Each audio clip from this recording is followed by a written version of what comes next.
Hello बच्चों, क्या हाल चाल है? सब बढ़िया है? चले भाई, आज हम लेक्चर नंबर 6 आपके अपने चैनल विबगर क्लासेस, जिसमें मैथ्स एंड साइंस पढ़ाई जा रही है आपको क्लास 10th की। इसके बाद हम आगे आगे शुरू करेंगे 11th एंड 12th। आपने उसका डिस्क्रिप्शन पढ़ा होगा चैनल का। तो मैं विकी सर आज लेक्चर नंबर 6 इलेक्ट्रिसिटी पे ही दोबारा लेके आया हूँ। आपने इसके पीछे जो वीडियो पढ़ी वो हमने रेजिस्टेंस के ऊपर वीडियो बनाई थी। आज एनसीईआरटी में जो आगे बताया है रेजिस्टेंस के ऊपर कि रेजिस्टेंस की आगे क्या क्या चीज़ें हैं जो फाइंड करेंगे, वो चीज़ें हम देखेंगे। तो सबसे पहले हम टॉपिक समझ रहे हैं आज का कि factors on which resistance of conductor depends. आपके सामने स्क्रीन पे टॉपिक आ रहा है, what are the factors on which resistance of a conductor depends. ऐसे कौन से फैक्टर्स होते हैं जिसमें कंडक्टर का रेजिस्टेंस जो है वो डिपेंड करता है। मतलब कहने का कि मानो आपके पास अगर कोई एक वायर, कंडक्टर मींस वायर है, तो वायर का अगर आप कोई उसके होलिये में चेंजिंग ला रहे हो, यानी उसका कोई मटेरियल चेंज कर रहे हो, या उसकी लेंथ चेंज कर रहे हो, या एरिया चेंज कर रहे हो, वगैरह वगैरह, जो भी इसके अंदर हम समझेंगे, तो क्या रेजिस्टेंस को कोई फ़र्क महसूस होता है या नहीं होता, या डिपेंड करता है या नहीं करता। तो सबसे पहला पॉइंट हम इसमें समझेंगे कि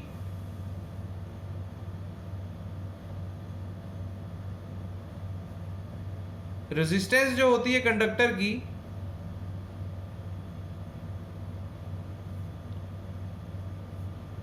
resistance of a conductor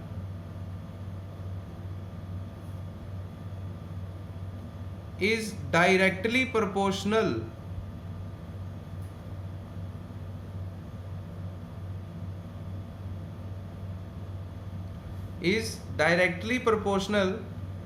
to its length।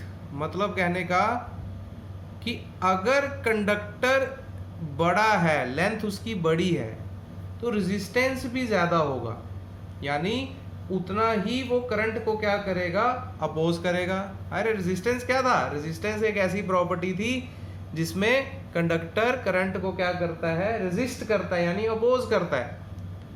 तो resistance of a conductor is directly proportional to its length, यानी अगर मैं बोलूँ मैथमेटिकली तो R is proportional to L। इसका मतलब क्या होगा कि अगर लेंथ बढ़ेगी तो रेजिस्टेंस भी बढ़ेगा। अगर वायर छोटी है तो उसकी रेजिस्टेंस कम है और करंट आसानी से फ्लो हो रही है। अगर वायर बड़ी है, लेंथ बड़ी हो रही है, तो रेजिस्टेंस उसकी भी क्या होगी, ज़्यादा होगी। तो ये पहला फैक्टर है बच्चों। दूसरा फैक्टर,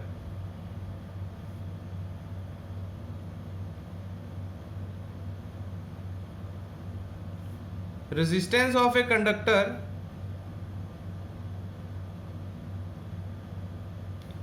इज इन्वर्सली का मतलब आप समझते हैं। इन्वर्सली का मतलब होता है अगर एक क्वांटिटी कम हो रही है तो दूसरी बढ़ रही है, वाइस वर्सा होता है, ठीक है। डायरेक्टली में होता है अगर एक बढ़ रही है तो दूसरी भी बढ़ेगी। तो resistance of a conductor is inversely proportional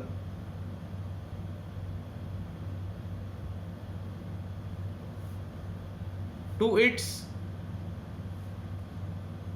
area of cross section. मतलब कहने का एरिया मीन्स उसका रेडियस वायर का, उसका डायामीटर बड़ा है या छोटा है। अगर डायामीटर बड़ा होगा तो वायर मोटी होगी, थिकनेस ज़्यादा होगी। अगर डायामीटर कम होगा तो थिकनेस कम होगी, यानी आसान भाषा में समझ सकते हैं वायर मोटी होगी या पतली होगी। अगर एरिया ज़्यादा होगा तो वायर मोटी होगी, अगर एरिया कम होगा तो वायर पतली होगी। तो ये क्या बोलता है कि जो रेजिस्टेंस होता है कंडक्टर का वो इन्वर्सली प्रोपोर्शनल है to its area of cross section. It means R is inversely में उल्टा लिखते हैं 1/A। अब यहाँ से आप ऐसा समझ सकते हो कि अगर किसी वायर का एरिया कम है, मींस उसकी थिकनेस कम है, पतली वायर है, तो उसमें रेजिस्टेंस क्या होगी बेटा, ज़्यादा होगी। अगर एरिया ज़्यादा है तो रेजिस्टेंस क्या होगी, कम होगी।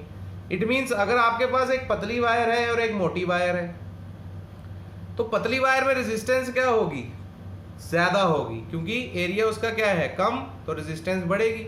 और एक मोटी वायर है उसमें एरिया ज़्यादा है तो रेजिस्टेंस कम होगी। एनसीईआरटी में एक सवाल है, will current flow more easily through a thick wire और ए थिन वायर?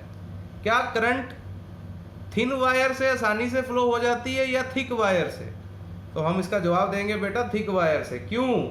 क्योंकि अगर वायर थिक होगी, पहले थिन के लिए समझो, अगर वायर थिन होगी तो एरिया कम होगा तो रेजिस्टेंस ज़्यादा होगी, और बच्चों रेजिस्टेंस अगर ज़्यादा होगी तो करंट कम फ्लो करेगी। इसका मतलब जो थिक वायर होगा उसका एरिया ज़्यादा होगा, रेजिस्टेंस कम होगी तो करंट आसानी से फ्लो करेगी।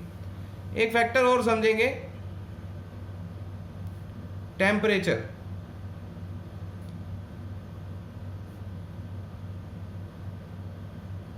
देखिए भाई, टेम्परेचर, अगर आप किसी कंडक्टर का टेम्परेचर बढ़ा दें तो उसकी रेजिस्टेंस भी क्या कर जाती है? बढ़ जाती है। यानी resistance of a conductor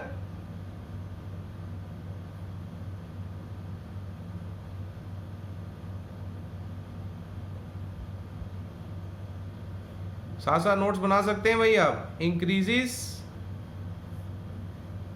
with increase in temperature. Temperature बढ़ने से कंडक्टर का रेजिस्टेंस क्या हो जाता है? बढ़ जाता है।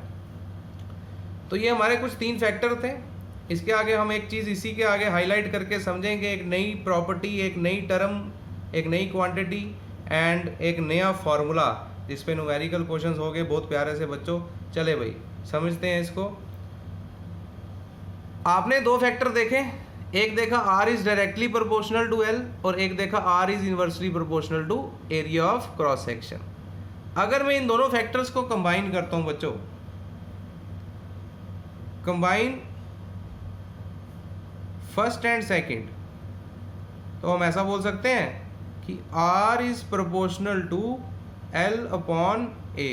देख लो, फर्स्ट क्या है? R is directly proportional to L और R is inversely proportional to A।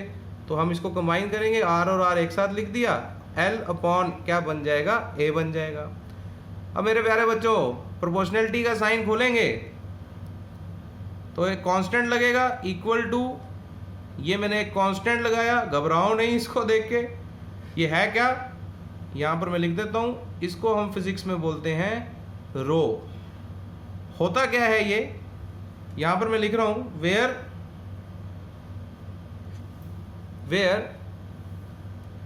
Row is, पहले तो हम लिखेंगे कांस्टेंट है भाई, इज कांस्टेंट ऑफ प्रोपोर्शनैलिटी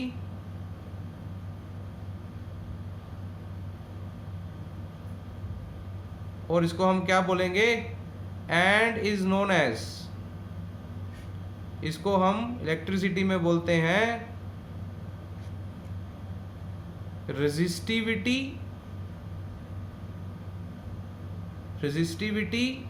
और रेजिस्टेंस ऑफ कंडक्टर। इसको ऐसे लिखेंगे, रेजिस्टिविटी और यहां पे एक वर्ड और लिखेंगे स्पेसिफिक रेजिस्टेंस ऑफ कंडक्टर। भाई क्या होती है इसको हम मैथमेटिकली डिफाइन करेंगे। बेसिकली डरो नहीं, ये स्पेसिफिक रेजिस्टेंस ही होती है कंडक्टर की, लेकिन कंडक्टर के कुछ पार्ट की, जैसे हम समझेंगे यहाँ पर मैथमेटिकली इसको समझते हैं। देखें, चले भाई, हमने पीछे पढ़ा R is equal to rho L upon A, है ना।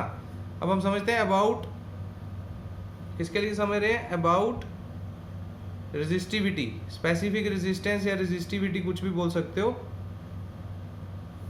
और स्पेसिफिक रेजिस्टेंस। अच्छा बच्चों, आपने ये फॉर्मूला भी पीछे देखा, R is equal to rho L by A। तो यहां से अगर मुझे रो की वैल्यू निकालनी है, ये निकालना है, तो A को इधर ले जाओ और L को नीचे ले आओ, चले जाएगा R into A upon L। Mathematically हम इसको बोल सकते हैं, मानो अगर मेरे पास एक कंडक्टर है, कंडक्टर का मतलब बच्चों वायर, उसका एरिया अगर मैं मान लेता हूं हमारे पास यूनिटी है यानी 1 मीटर स्क्वायर है और उसकी लेंथ मान लेता हूँ 1 मीटर है, तो इस केस में रो की वैल्यू r एरिया की जगह मैं 1 डाल सकता हूँ और इस लेंथ की जगह भी मैं 1 डाल सकता हूँ, यानी इसको सॉल्व करके रो की वैल्यू r के बराबर ही दिख रही है। तो बच्चों हम मैथमेटिकली इसको कैसे डिफाइन कर रहे हैं कि स्पेसिफिक रेजिस्टेंस जो होती है या रेजिस्टिविटी जो होती है वो रेजिस्टेंस ही होती है कंडक्टर की, लेकिन पूरे कंडक्टर में नहीं, उसके यूनिट डायमेंशन की। यूनिट डायमेंशन मतलब 1 मीटर उसका एरिया हो और 1 मीटर उसकी लेंथ हो। यानी डिफाइन अगर मैं लिख दूं तो ऐसे लिख दूं, resistivity is equal to, numerically is equal to resistance of a conductor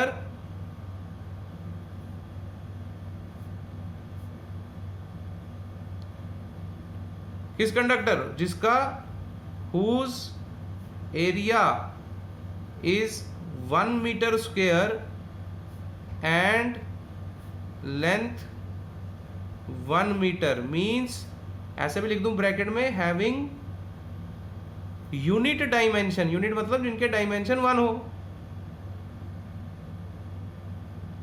ठीक है बच्चों। अब रही बात, अगर आप स्पेसिफिक रेजिस्टेंस निकालते हैं तो इसका एसआई यूनिट भी फाइंड कर सकते हैं। तो इसका एसआई यूनिट जो होता है वो होता है बच्चों ओम मीटर। इसको आप ऐसे भी लिख सकते हैं ओम एंड मीटर। कैसे बनता है मैं आपको समझा देता हूं, यहीं से देख लो। ये देखो, ये देखो बच्चों, आर क्या होता है ओम, एरिया क्या होता है मीटर स्क्वायर और लेंथ क्या होती है मीटर। ये कट गया तो क्या बचा, ओम मीटर। तो इसका ऐसा यूनिट मेरे बच्चों क्या होता है, ओम मीटर होता है। अब आपकी एनसीईआरटी में एक टेबल बना गया है 3.2 करके, उसमें आपको डिफरेंट डिफरेंट मटेरियल्स की स्पेसिफिक रेजिस्टेंस की वैल्यू दी है। तो मैं आपको कोशिश करता हूँ कुछ उसमें चीज़ समझाने की। देखिए भाई, स्पेसिफिक रेजिस्टेंस जो होती है वो मेटल्स के लिए रो की जो वैल्यू होती है वो बहुत कम होती है, लो होती है, लेस होती है, ऐसा बोल सकते हो। लेस, चलो काट के लिखते हैं, लेस होती है, कम होती है। इसलिए मेटल्स को हम लोग गुड कंडक्टर बोलते हैं, क्योंकि अगर स्पेसिफिक रेजिस्टेंस उसमें कम है तो ऑब्वियस सी बात है रेजिस्टेंस भी कम होगी और वो आसानी से करंट को फ्लो करने देंगे, दैट इज गुड कंडक्टर। जिसके अंदर सबसे ऊपर आपको बुक में दिखेगा सिल्वर, फिर नीचे दिखेगा कॉपर, फिर उसके नीचे और दिखेगा आपको एल्यूमिनियम, है ना, एंड सो ऑन। नीचे जाओगे आयरन वगैरह दिखता जाएगा बुक में। तो इसका मतलब ये है इसकी रेजिस्टिविटी कम है, इसकी उससे ज़्यादा, इसकी उससे ज़्यादा। तो नॉर्मली ये मेटल्स जितने भी होते हैं इनकी रेजिस्टिविटी 10⁻⁻8 ओम मीटर की रेंज में होती है। तो सिल्वर की सबसे कम होती है। तो इसका मतलब ये हुआ कि silver is one of the best conductor of electricity. Silver जो होता है वो इलेक्ट्रिसिटी का, यानी इसमें इलेक्ट्रिक करंट आसानी से पास हो जाती है और सबसे बेस्ट कंडक्टर है। तो फिर हम वायर्स क्यों नहीं बनाते सिल्वर की, महंगी होती है भाई, बिक जाएंगे। इतनी वायर्स घर पे लगाएंगे तो बहुत प्रॉब्लम आएगी, पैसा कहाँ से लाना है भाई पैसा। तो सिल्वर जो है वो महंगा रहता है, इसलिए हम उसकी वायर नहीं बनाते। इसलिए घरों में कॉपर की वायर का इस्तेमाल होता है, इसकी रेजिस्टिविटी भी कम है। और एल्युमिनियम आप देखते हो बाहर जो पोल्स होते हैं उसके साथ एल्युमिनियम की वायर का यूज़ किया जाता है, उसकी रेजिस्टिविटी भी क्या रहती है, कम रहती है। ऑन द अदर हैंड एक चीज़ और समझाने की कोशिश करूं इसमें, उसी टेबल के आपको नीचे दिख रहे होंगे एलॉय। एलॉय होते क्या बच्चों, केमिस्ट्री में समझ सकते हो आप। Alloy is a homogeneous mixture of 2 और मोर मेटल और नॉन मेटल। 2 या 2 से ज़्यादा मेटल को मिक्स करके या नॉन मेटल के साथ जोड़ के एलॉय बन रहा है, ताकि उस मेटल की प्रॉपर्टी को हम मॉडिफाई कर सके। जैसे मानो आप घर में प्लेट में खाना खाते हो, कभी स्टील की प्लेट में खाया होगा, है स्टेनलेस स्टील, वो एलॉय है। किसका एलॉय है, आयरन होता है, उसमें कुछ प्रतिशत कार्बन होता है। तो उसको ऐसा क्यों बनाया गया स्टेनलेस, क्योंकि उसकी प्रॉपर्टी को मॉडिफाई किया, उसको कभी रस्ट नहीं लगता, जंग नहीं लगता, है ना। तो ऐसे ही एलॉय बनाए जाते हैं। तो एलॉय की रेजिस्टिविटी जो होती है वो मेटल से ज़्यादा होती है ना। रेजिस्टिविटी जो होती है एलॉय की रेजिस्टिविटी जो है is greater than metal. Metal से क्या होती है, ज़्यादा होती है। इसी वजह से हमारे घर में आप देखते हैं हीटर पे कॉइल लगी होती है, टोस्टर होता है उस पर भी कॉइल होती है, वो एक एलॉय की बनी होती है जिसका नाम होता है निक्रोम। किस किस का एलॉय होता है ये, इसमें निकल होता है, मेटल है आपका, क्रोमियम होता है, मैंगनीज होता है Mn। तो इसका एलॉय बनाया जाता है। अब क्यों बनाया जाता है एलॉय, क्योंकि इसकी रेजिस्टिविटी ज़्यादा है तो करंट को फ्लो करने में थोड़ा परेशानी होती है, तो ये फटाफट करंट को कन्वर्ट कर देता है हीट में, तो इसलिए ये कॉइल गर्म हो जाती है और इसका मेल्टिंग पॉइंट भी क्या होता है, हाई होता है। लेकिन अगर वही कॉइल कॉपर की बना दी जाए तो वो जल्दी पिघल जाएगी, क्योंकि उसकी रेजिस्टेंस पावर जो है वो कम है एंड करंट जो है आसानी से फ्लो हो जाती है। तो इसलिए जो घर में कॉइल्स होती है it is made up of nichrome. एक एलॉय बुक में और दिख रहा होगा कॉन्स्टेंटन, तो बहुत सारे उसमें दिख रहे हैं, आप उसके नाम याद रख सकते हो, बट निक्रोम इस चैप्टर में इंपॉर्टेंट है, तभी मैंने आपको बता दिया। तो बच्चा ये हमने पढ़ा, और यहाँ पर एक बेहतरीन सा फार्मूला आपको मैंने दिखाया था, R is equal to rho L by A. अब बच्चा इस पे हम कुछ न्यूमेरिकल समझ लेते हैं, ठीक है, चले भाई।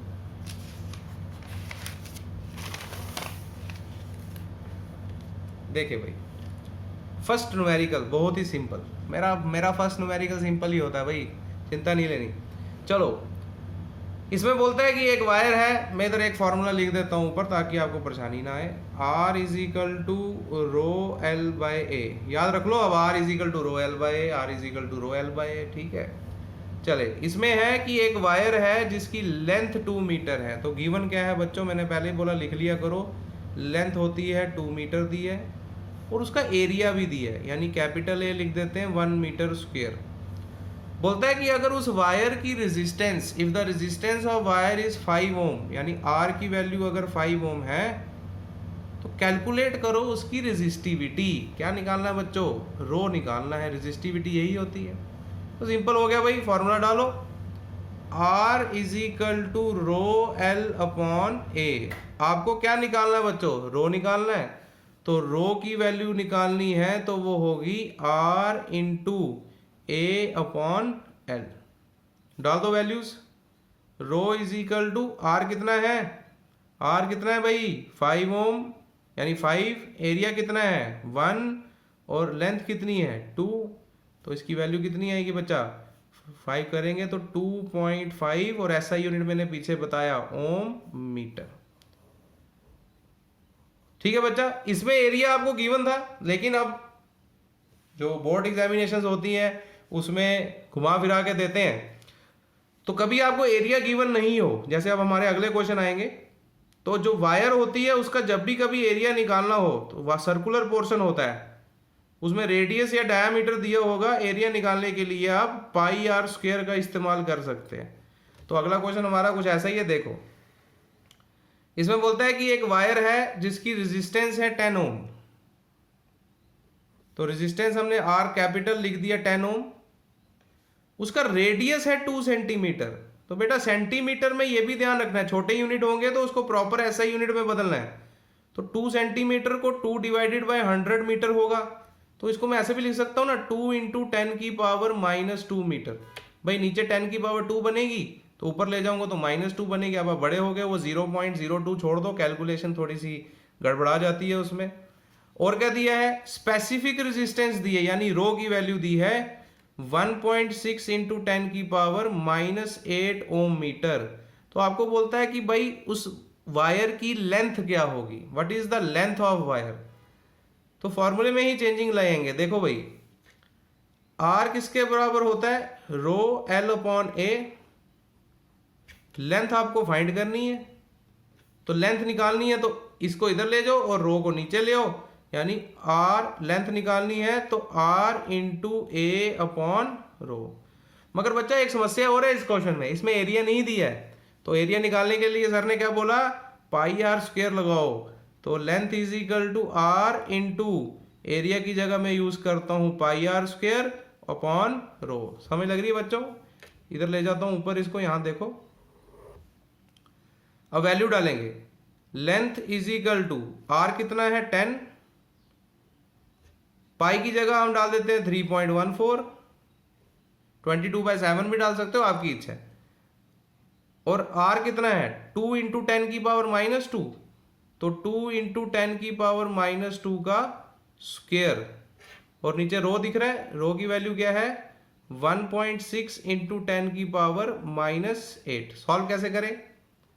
L इज इक्वल टू ये बन जाएगा 10 इंटू 3.14 31.4।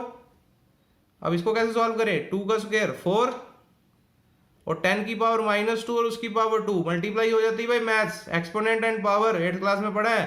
-2 इंटू 2 10 की पावर -4 और नीचे क्या दिख रहा है 1.6 इंटू 10 की पावर -8।